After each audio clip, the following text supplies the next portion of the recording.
The disappearance of Agatha Christie in December 1926 is one of the most intriguing episodes in literary history.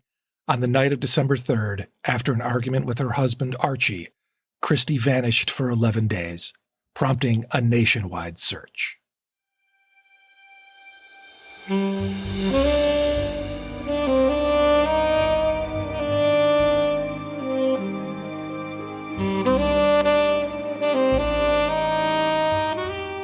This is Chad doing a solo episode of Poirot Pals. Just by yourself. Just by myself. I'll just be here, but just quietly judging every choice you make. Today, we're going to do our Halloween special, and we thought that we would cover the real-life mystery that Agatha Christie lived through. Agatha Christie just up and disappeared for 11 days. The story's so interesting because, unlike Poirot, we don't get a tidy ending. There are so many unknowns, but also that kind of opens up the story to allow all of us to be our own Poirot and try to figure out what happened. And when I was looking into it, that was actually the most exciting part. And I think because we know she's okay, I think I was able to be a little gleeful because everything is fine. She had a wonderful life, She saw decades and decades of success after this. It's very fun to I guess you're not going to Poirot, you're going to Hastings your way through this. We'll do our best. It doesn't have that icky true crime feeling to it where you're talking about somebody who's had something absolutely horrible happen to them. So, yeah. Okay, well, let's get into this story. I feel like Halloween is a great time for story time, actually. Oh, yeah. What should people do while they're listening to this episode? I'd say get a fall-themed beverage of your choice. Get cozy. Yeah, I'll tell you what, the other thing, too, if you have a window nearby and you're kind of having a stormy time of day or evening, just leave the shades open. Just a little bit. Yeah, a little bit of rain, a little bit of fog, a little bit of wind. It never hurt anybody during a Halloween story. Yeah, pause. Do what you need to do. Get in your cozy clothes. If you're wearing jeans, not allowed. Sweats only. And I concur hardly. For our international listeners, this is my gift to you, American athleisure, and permission to wear it. This story definitely has a buildup and some context that I think is really important in order to understand what's going on. And we had kind of seen that. We'd mentioned it in Links. And do you actually have that quote? So Murder on the Links was published in 1923. So we can imagine that there's maybe some tension building. We know that Agatha Christie, when she was writing Links, they were traveling all around the world. Her husband was on some kind of, some governmental showing off British history, England thing. Anyways, we had noted that there was a very passive-aggressive dedication. And this is to her husband, Archie. To my husband, a fellow enthusiast for detective stories, and to whom I'm indebted for much helpful advice and criticism. Yeah. Yeah. And we just thought, wow, it sounds like he's kind of a jerk when he's talking about her writing. Yeah. It did feel a little passive-aggressive, a little like a thanks but no thanks. And we had mentioned that, this is kind of building up to this really kind of big event. So 1926, and it's kind of the timing for us works out really well. The year starts off really strong for her because she publishes The Murder of Roger Ackroyd. It just has such fame, international acclaim. She's doing things with mysteries that have never been done before. We talked for the first couple books, she's figuring out her place in the mystery canon and trying to prove herself. Mm-hmm. I think that's over. She's written 6 books so far. She also had published Poirot Investigates, which is the series of short stories. So she is a big deal, and she's very financially successful. She came from a really modest upbringing. And so with all of that money she gets, she actually prefers to live a pretty simple lifestyle. She's not very flashy. She doesn't really spend all of this wealth that she's getting. And she is very insistent that she controls the family money, which, I mean, if she's bringing it in, yeah, that makes sense. Right. She's like, this is my money from my brilliant brain. And so Archie is resentful of this. And we have to think, too, at the time, she's definitely defying these gender norms of like who is in charge. And she's like this larger than life person already. So that's kind of simmering, you know, the success, these financial tensions. It's not like they're living out this blissful lifestyle. Things are kind of tense. After Ackroyd is published, kind of earlier in the year, her mother dies. And she's described by Archie as like mentally fragile. And I'm always suspicious of Archie and kind of what he says. Yeah. I wonder if it's less fragile, but just more like heartbroken. I think there's a difference. I mean, it seems like Archie, in his way too, is also playing the game of, I get to describe her. Mm-hmm. Because I'm the guy, people will take it seriously, even though he clearly has an agenda here also. Oh, yes. And I think we have to keep that in mind because he actually narrates so much of the story. So at that time, they lived in Sunningdale, Berkshire. I had so much fun with this episode, finding where every place is on a map and seeing like how many miles away they are from each other. So folks who are kind of like familiar with the London area, it's described as like a village. So kind of like a small town southwest of London. And so it's kind of like right outside that whatever perimeter, that highway perimeter. And it's right at the south end of this royal natural preserve called Windsor Great Park. It's about 10 miles south of Windsor Castle. But it's kind of like this giant royal estate that has now been turned into this public nature area. And the reason why I bring this up is it's important because we're going to start to figure out, we have to map her movements. But also, I was so struck, and I don't know, I should have sent these to you, Chad, but anybody can like Google, is it Windsor Great? Yeah, it's Windsor Great Park. I just really want to switch that up. I want to call them. I think you need to change those words. I think it should be Great Windsor. But anyways, if you just Google that and you go to like the photos, I was so struck by how clearly it matched so many of the imaginations that I have about the places that we've read so far. Particularly, you know, we joke about the magical, mystical gardens and these these kind of interesting areas that are very ethereal. That place has it. There's like this kind of like sunken waterfall. It reminded me so much of that mystical place in Halloween Party that Poirot remembers, where he's like on that island and then suddenly he goes over this hill and he's greeted by this hidden garden. It looks so much like her descriptions. So when I saw that, I was like, yes, clearly this is where she's from. Yeah, I'm looking at photos now, right? And it looks like it's those novels come to life. Mm-hmm. It's really interesting. Yeah. Yeah. Wow. Also, part of this was I was like, oh, well, I'm planning a future Poirot Pals vacation because we got to see these places. Oh, definitely. So the timeline is a little bit weird here, kind of depending on which source you look at. Many say it's in August of 1926.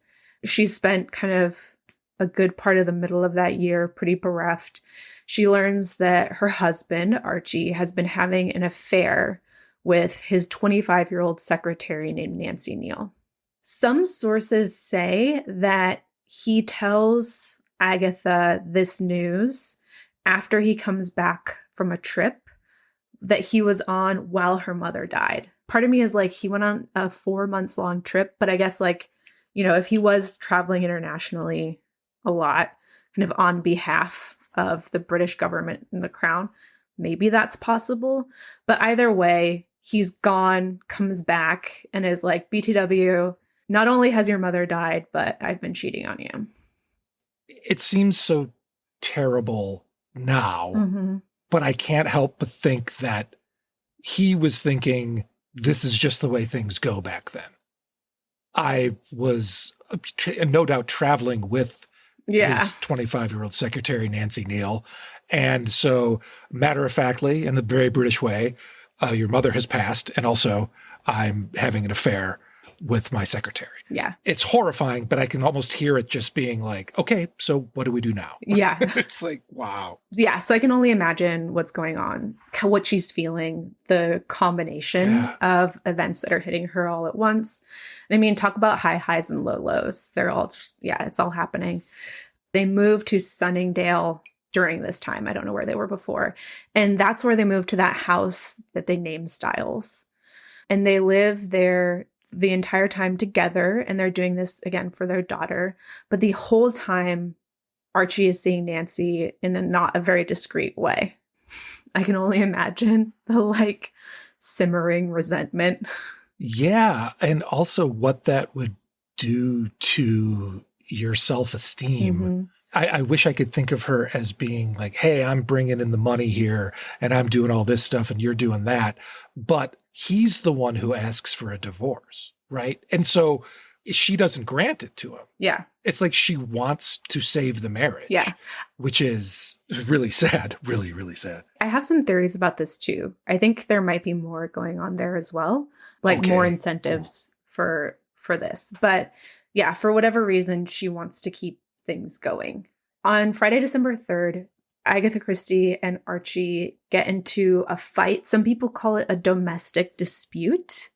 So I'm curious, how extreme it was. And sources say, a couple sources were like, oh, and then he went to stay with friends. Other people were like, oh, he went to stay with Nancy for a couple of days. And then other sources were like, he went to stay with a group of friends and Nancy, which also I felt like was maybe the worst, because if this is friends that are couple friends with him and Agatha, to then go away with friends and Nancy, these people too are not your friends anymore. If they're doing that. He went to spend the weekend in Godalming in Surrey, which is a couple miles south of where they live. So we're still kind of in that London area, but not Metro London, the countryside around it. So there's just a shamelessness maybe about it. Yeah. Their daughter, Rosalind, she is 7 at the time. And apparently that night, Agatha Christie kisses her goodnight, gets into their car, which is a Morris Cowley. And I had to look it up. I mean, obviously I love that the name Morris is in this story, but it's one of those, I forgot how old the cars are at that time. In my head, I was already thinking of those kind of bubbly 30s cars, but no, this is a time where cars still look like carriages, those giant square tops, those big tires. So she gets in one of those. She drives away. She kisses her daughter goodnight. She drives away. Her maid was also in the home, so it's not like she abandoned her child completely. Some sources say that she left a letter to her secretary saying that she was going to Yorkshire. It's important, just kind of geography-wise. That's about 4 to 5 hours north of their location. The next day, though, her car is found not north of where they are, but actually a little southwest, 14 to 17 miles, depending on which roads you take, in this area called Newlands Corner. It's about a 50-minute drive. I was like, okay, what speed could they go? And then how long would it take? And really it's give or take 50 minutes, whether it's now or in the 1920s. Wow. So not that far, which is really odd too. And the creepy thing is it's discovered abandoned, and it looks like it had been crashed into something above a chalk quarry. And I just thought that was so interesting too, because we get a quarry in Halloween Party. It just is really interesting that this kind of scenery comes back, particularly in such a sinister story. I think someone found her car and alerted the authorities. I do have a quote from the police in their little police report. It says the car was found in such a position to indicate that some unusual proceeding had taken place. The car was found halfway down a grassy slope well off the main road, with its bonnet buried in some bushes as if it had gone out of control. In the car was found a fur coat, a dressing case containing various articles of ladies' wearing apparel, a driving license that indicated that the owner was Miss Agatha Christie of Sunningdale. So, it's interesting that she leaves her ID there. Yeah, it is. It's not just a car. It is her car. So An investigation begins right away. The urgency is prompted definitely by her fame, but also just the mysterious circumstances. And as you said at the beginning, one of the largest manhunts in British history ensues. It just becomes a big deal very quickly. The press pounces on this story. You have a famous woman. Not only is she famous, but she's famous for mysteries. And the story just travels around the world. And a ton of theories emerge. People think that Archie has murdered her. People think she's drowned herself. The case gets so much attention, and I love this so much, that Sir Arthur Conan Doyle himself, in a classic Arthur Conan Doyle move, consults a medium to try to help find her. And I just was like, oh man, I want to be in that room. No doubt. They search for 11 days. Some people are skeptical. They're like, oh, this is just a big stunt to like promote a book or something. Why are we putting so many resources into this? And the hunt was so large that later it went all the way up to Parliament. People were really infuriated with how many resources were spent. But the police said that like the magnitude of the search was really exaggerated by the press. And they were just like, we were really concerned and we wanted to do our best. And kind of to defend that, I have a quote from the police saying, the lady disappeared under circumstances which opened out all sorts of possibilities. She might have been wandering with the loss of memory over a vast open country around Newlands Corner. She might have fallen down one of the numerous gravel pits, which is terrifying, that abound there and are covered in most instances with undergrowth, lying helpless in agony. So people are just like imagining the worst. They're like, what could have happened? Is she still alive? Things get more urgent, right, as time goes on. I've seen this just in documentaries and things from this period of time. When they would do a quote unquote manhunt or they're searching, it's not just the police. They're enlisting volunteers from the surrounding towns. So it's 500 to 1,000 people walking through vast fields, combing it over, trying to find a body. There's a lot of people involved in this. The scale of it was, even though I know they talk it down a little bit, still like people who don't have anything to do and are interested, they want to be the one that finds her. Oh, yeah, because imagine the fame. That's such a good point. The image I have in my mind is like people in a line in a field with sticks. And I think where I get that from is Midsummer Murder. Right, sure. I feel like every Midsummer Murder episode has a search with sticks in a field and some barking dogs. So yeah, so we can imagine that's what's going on. But like the police, they do say under no circumstances could we have justified inaction. Yeah, what would it look like if we were just like, we're treating it as though it's a normal case. We're not going to try that hard. The world would have gone insane. So December 14th, a very interesting report comes in from Yorkshire. We can remember that's where she told her secretary she was going. A musician named Bob Tappan thinks that he sees her in a hotel called the Swan Hydro Hotel in Hargate. This hotel is still around today. You can look it up. It's kind of a classic Victorian hotel that's known for its spa and kind of like healing remedies and like things that you can do. This tip gets communicated to the police. 2 days later, Archie drives with the police to Yorkshire. And the way that they tell it is like he goes in on his own, which I think is so interesting that it's Archie who's doing this. To me, that is actually very odd. I'm so surprised that it's not the local police. To me, that almost feels like kind of controlling or weird. If he's suspected of murdering her, how odd. My guess, okay, so here, this is my guess. Conjecture hour, But I'm guessing that Archie has friends in Scotland Yard that outrank the person who's doing the local investigation. Archie needs to control the narrative. Yes. So he needs to be the one who finds her. Absolutely. Potentially to speak with her about how they're going to handle it before anyone else gets to her. I think so. And, at first I was like, oh, would it be reasonable that he has connections? Then it's like, oh, he's literally traveling around the world on behalf of the British government. They're sending him out as like an envoy for like the Commonwealth. So yeah, he's got friends in high places.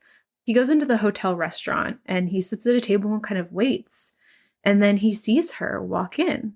She walks past him, she sits at the table, and she begins reading a newspaper that is splashed with headlines about her disappearance, which just must have been such a weird feeling. Again, this is his account.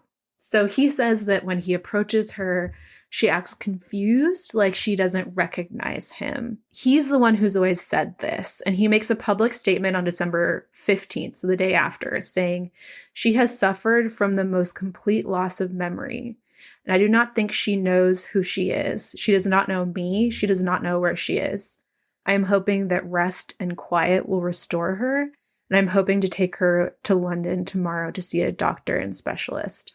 And so that's kind of been the prevailing story, is that there's some kind of memory loss or fugue state that's happened. I do just want to pause, though, and say how amazing it is that she's just been like chilling in a steam room. Right. Well, yes. Yes. Those places, though, I'm sure they weren't like saunas and steam rooms that maybe you think of now. The spa was in a lot of ways, there was a lot of unfounded, unproven medical things happening. I mean, hopefully Agatha Christie, when she disappeared, got to use it just as like a spa and hang out. Yeah. But there's a lot of like weird stuff, not great stuff going on in there. Yeah. I hadn't really thought about that there is all that weird stuff that's going on at that time, like lots of hacks. Anyways, so here are some clues, though. So we're going to lay it out. She told them she was going to Yorkshire. We have the car. She checks in at the hotel under the name, and it's been reported in different places, by either Nancy or Teresa Neele, which is either the exact name or a very close name to Archie's mistress.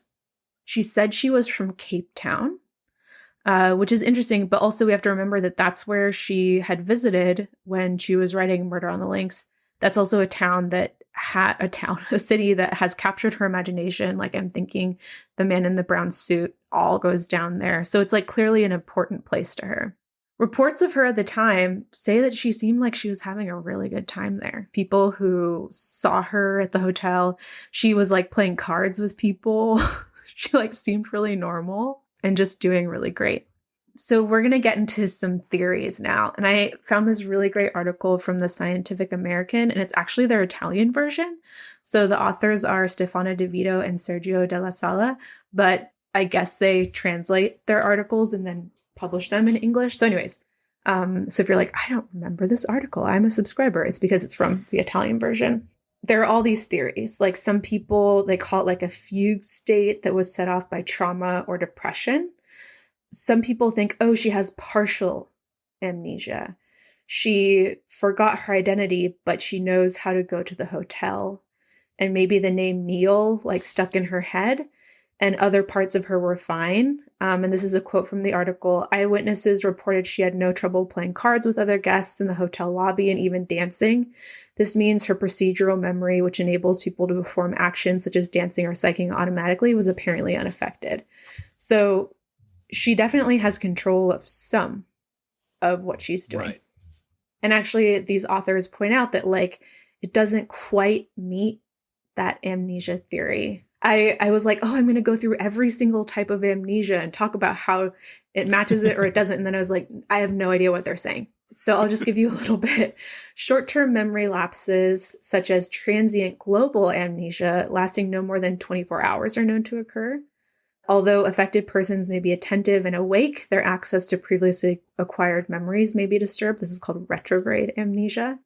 Nor are they able to store new information. This type of amnesia may be caused by severe emotional distress, which, if we think about it, that does fit with what has been going on in 1926 for her.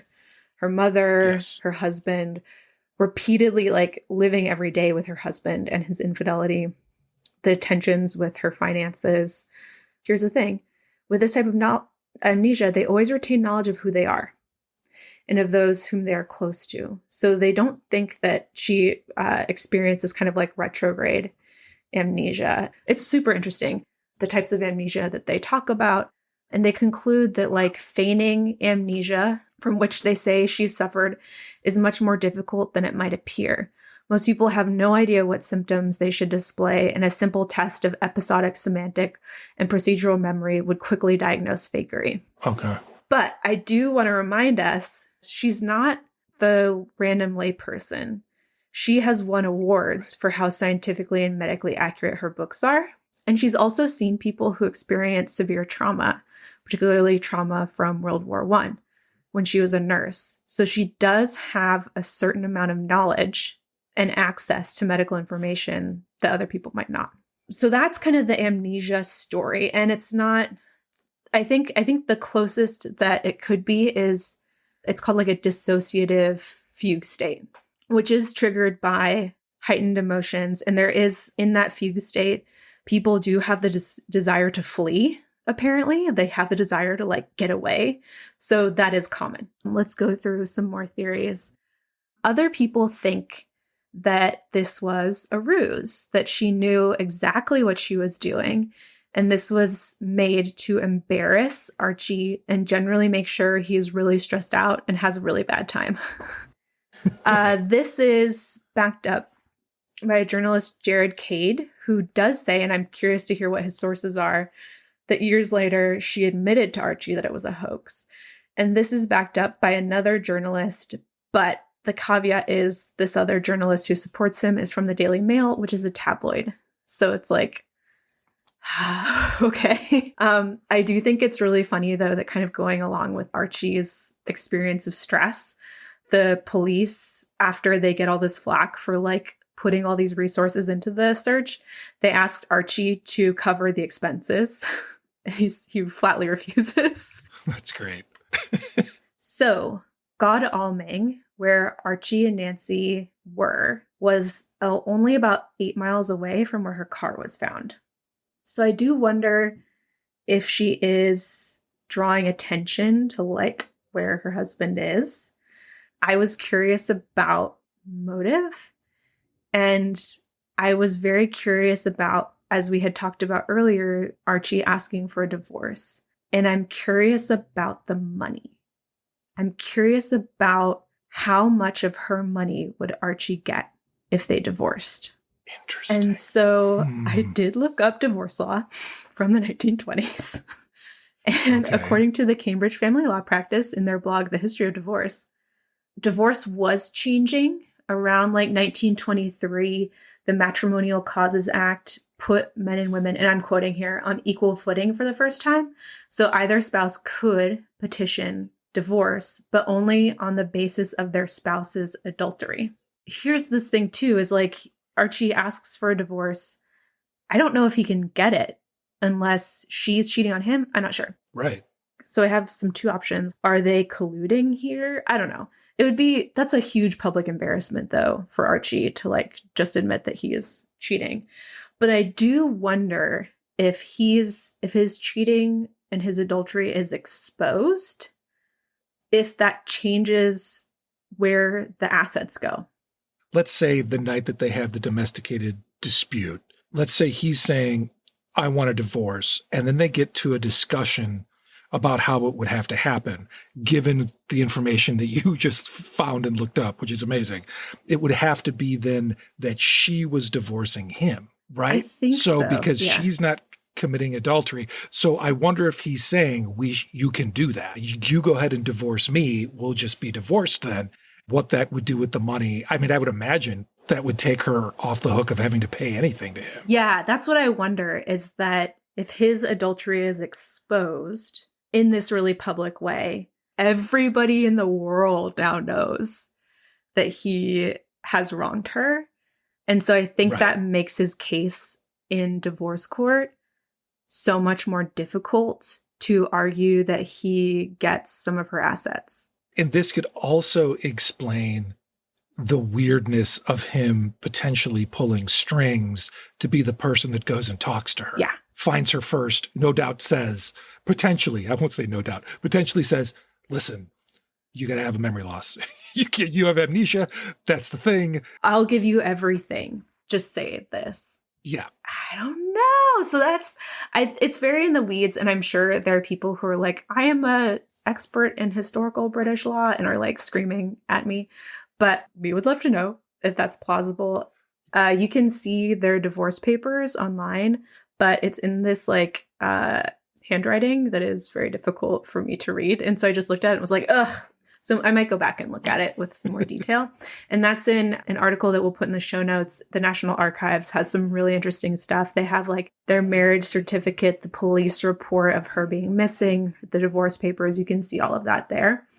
But yeah, I just am really curious if this is kind of like a combo power move where she does want to publicly humiliate him, but she also wants to set it up in this way that allows her to have the upper hand in their divorce proceedings. If that's the case, then what that potentially means is that the reason she was denying him the divorce was because he hadn't been humiliated enough. Or because the way the divorce would go is that he would get a lot of her money from her books. Yeah. Yeah. He wanted it. And, you know, that was part of the tension is she wasn't letting him just spend all of her money. So that's my very armchair, very Hastings theory. But I did, you know, the reason why I thought this too, though, is that from the books that we've read, in each book, there are women using people's assumptions about the frailty of women to their advantage. We haven't gotten there yet, but in Murder of Roger Ackroyd, Mrs. Ackroyd, his sister-in-law, does this whole song and dance about needing to be in bed and calling Shepherd because she wants to see what Poirot knows. And then we have the 1 million fainting spells in Murder on the Links. And then we also have Poirot, who also is using people's assumptions against them. And I think she could, out of all the people in the world at the time, she could be someone who could narrate and engineer this. I think that she's capable of it. That said, there's the other reading where it's like, none of us are above experiencing a traumatic event. We all have moments of chaos in our lives. We can't always be this cold, calculated mastermind. She could have really just had this like freak breakdown. You know, that is a possibility, but in her autobiography, she just doesn't talk about it. Oh, is this not wanting to bring up these skeletons in the closet, not wanting to talk about this really sensitive thing? Or is she like, I can't divulge what really happened because I don't want to get in trouble legally? It could very much have been like a psychological breakdown with the death of her mother, and then knowing that Archie was unhappy, but then finding out not only was he unhappy, he's having an affair with a 25-year-old woman he's been traveling with for 4 months. There's that part of it, which is sad. And I want to keep it over here in a corner. Yeah. Where it's like, this could definitely be what happened. And it was just complete exhaustion and a breakdown happened. But because it's Agatha Christie, it's impossible to not think of it as a mystery. The thing that sticks out to me is something you said earlier, which was the leaving behind of the driver's license. Oh my God, I was just going to say that. Because it's going to take people much longer to figure out whose car that is. If the first people on the scene investigating it don't have concrete proof of whose it is. Yeah. My feeling is that it's something that she was just making up as she went along. And obviously something happened with the car. We don't know. It could have been an accident, and it could be that she decided to make it look like an accident. But still, let's assume that something happened with the car, and then she was like, oh, how do I get to the place that I want to go to, though? Right? Like, how do I do this? And let's also get Archie in trouble. Let's make this a real pain in his butt because he's being such a jerk. And then she ends up going to a place that hopefully she got to use as a spa. She's just chilling or steaming. Right. 11 days is a good amount of time to get your wits back about you. Yeah. To kind of say, okay, this is what I need to do. I don't believe the amnesia thing. Yeah. Because it always seemed a little hokey, but also what you said about the biography, if she felt strongly that it was amnesia, I could see her mentioning just that. Mm-hmm. I wish I knew more about when I was gone, but I don't remember anything. But she didn't even say that. Doesn't add up. She is so smart. She is so calculated. She, I'm sure, is full of so much bitterness that, like, why not orchestrate something to fool the world and to humiliate Archie? What an 11 days of revenge. We've got to give her credit for the way she's able to manipulate an audience and the way she's able to, as we talk about all the time, set up this architecture that then Poirot has to unravel, Miss Marple has to unravel. And that's kind of what happened. I think it would almost be selling her short to just be like, oh, look at this victim. Look at this feeble-minded woman. Yeah. How convenient that she can use that as a guise to manipulate the situation with that, like, amnesia story, whether it's his idea or her idea, that removes all agency from her. And so it's kind of all Archie's fault. Yeah. What if he went in there and she just, like, for lack of a better term, was like, this is what happens when you fuck with me. That's what I want. So let's go back to some concrete things that happened. It took until 1928 for them to officially get a divorce. He promptly married Nancy. Good riddance.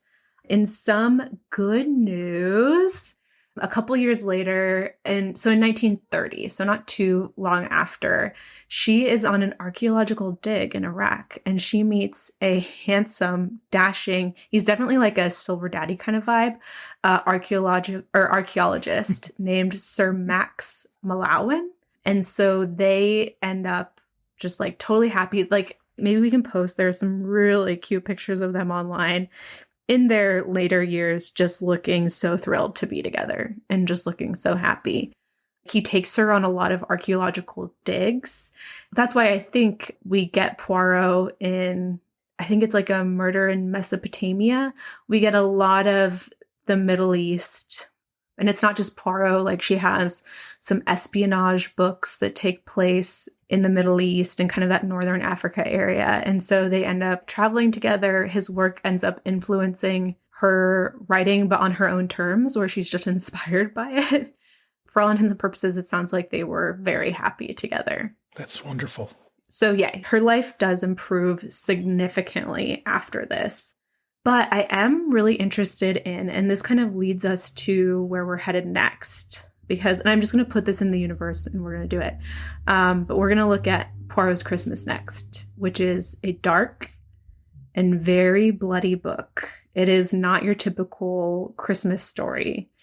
And, you know, this happened in December. And also she and Archie were married on Christmas Eve. So I do wonder if this is a dark time for her, and maybe writing this really violent book perhaps gave it a sense of catharsis. So that's the story itself. But you have some suggestions about how the world has kind of imagined these events in like pop culture. So tell us all about it. Okay, so we're going to start with this film that came out in 1979. It's called Agatha, and it's directed by Michael Apted, who went on to fame directing the 7 Up series, which is this amazing documentary that takes place over decades, where he interviewed kids when they were 7 years old, and then when they were 14, the same people, then when they're 21, 28, 20, all the way up. It's just such a brilliant piece of filmmaking, and that is direct opposition to Agatha, which is, I don't know how to really explain it. So Lynn Redgrave plays Agatha Christie, and then Timothy Dalton plays Archie, and they are both fantastic. Timothy Dalton, who later on went on to play James Bond for a couple of films, but Wood was also a famous British stage actor, plays Archie as a completely unlikable cad. He's wonderful. Lynn Redgrave brings this kind of ethereal sense to Agatha Christie where she's just in a very delicate place at this point in time. But then the other starring actor in this is Dustin Hoffman. What? And he plays an American reporter who has moved to London, to Britain, to take a high-paying salary at one of Britain's best papers or whatever. Dustin Hoffman makes some very interesting choices in this movie, acting-wise. Towards the end of it, I became convinced that what he's doing is playing a completely American version of Poirot. Oh, no. Okay. The story that he wants is to find Agatha Christie. Yeah. Now, what is it, Foster? What? What did you want to tell me? Oh, yeah. Mrs. Christie. She disappeared. I beg your pardon? They found her car abandoned. Where? Newland's Corner. How far away is that? It's about an hour's drive. Let's go. This movie is very bizarre, very late 70s, but the thing that it adds to all the research you did and what we just talked about is that it adds, excuse me, I sang opera for 5 hours last night. I forgot about that side hustle of yours. I know. I look so great in the tux with all the fake facial hair, which I don't really need. It's who's Chattalino Lindo? He's brilliant. So, okay.